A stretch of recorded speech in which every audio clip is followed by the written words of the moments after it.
Chapter 5. Beaver. You wouldn't think a beaver would be much of a threat to a big dog like me. But of all the animals I encountered during our journey, it was a beaver that nearly killed me. It happened to be a breezy day. The sails were up and we were moving along. I was sitting next to Lewis in one of the boats.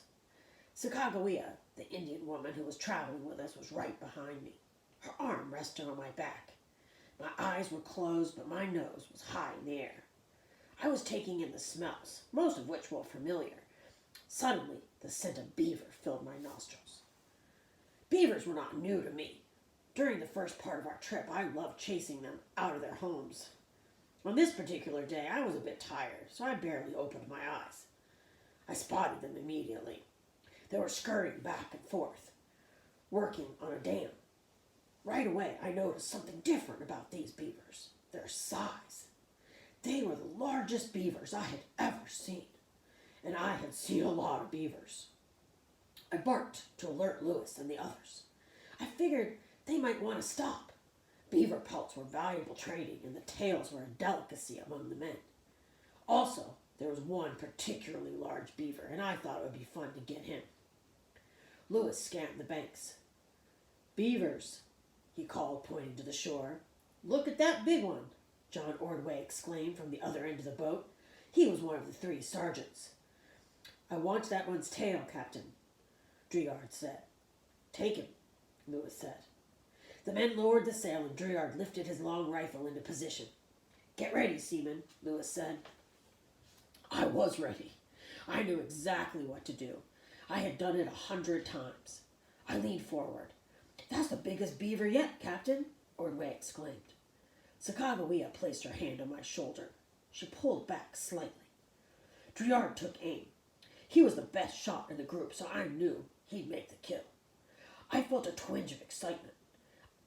I would be retrieving the biggest beaver I had seen so far. I waited patiently. Boom!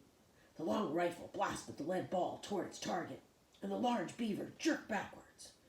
"Got him!" Ordway yelled. "He's still moving," Lewis said. The beaver half dove and half fell into the water. Driard mumbled something in French. "There he goes," Ordway said, pointing. He didn't need to tell me. My eyes had not left the beaver. I waited for Lewis. "Go get him," Lewis said. I leaped into the river with my paws in motion. I felt especially strong as my paws propelled me through the water. The beaver saw me coming and changed direction. He was wounded, but his back-webbed feet still made him a powerful swimmer. I came up behind him and snapped at his tail. I missed. I lunged for his neck. With a swish of his tail, he turned. I missed again. This wasn't going to be as easy as I thought.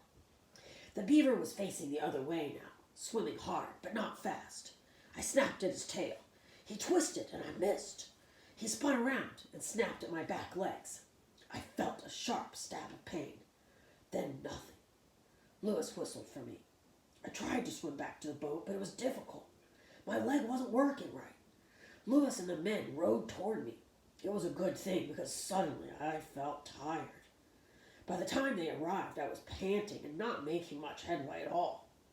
Lewis and Sacagawea pulled me into the boat. I lay on the bottom, not moving. It was more than fatigue. I felt dizzy and all tingly inside. Sacagawea leaned down and stroked my neck. She whispered her native Shoshone language in my ear. The next thing I knew, I was on shore, and Lewis was doing something to my leg. "He cut an artery," I heard him say. His voice was low and filled with concern. I closed my eyes. I have seen life begin. I have seen life end. I had never thought much about it before. I had certainly never thought about my own life, beginning or ending. Looking back on it, I think I was probably close to the end. At the time, I didn't think about that. I wasn't worried. Lewis took care of everyone in our group, and he would take care of me. As I recovered, Sacagawea and Lewis cared for me. The men brought me lots of good meat: buffalo, deer, antelope. Lewis gave me a deer bone, and I chewed it and sucked out all the delicious marrow. It was 2 days before I looked at my leg. There was a cut across the upper part, not quite as long as I thought it might be. There were stitches all along the cut. It is amazing, those long, sharp teeth, what they can do. Now I see young dogs chase beavers. Those dogs bark and they run. They don't respect the beaver. They'll learn. One of the party wounded a beaver, and my dog, as usual, swam in to catch it. The beaver bit him through the hind leg and cut the artery. It was with great difficulty that I could stop the blood. I fear it will yet prove fatal to him.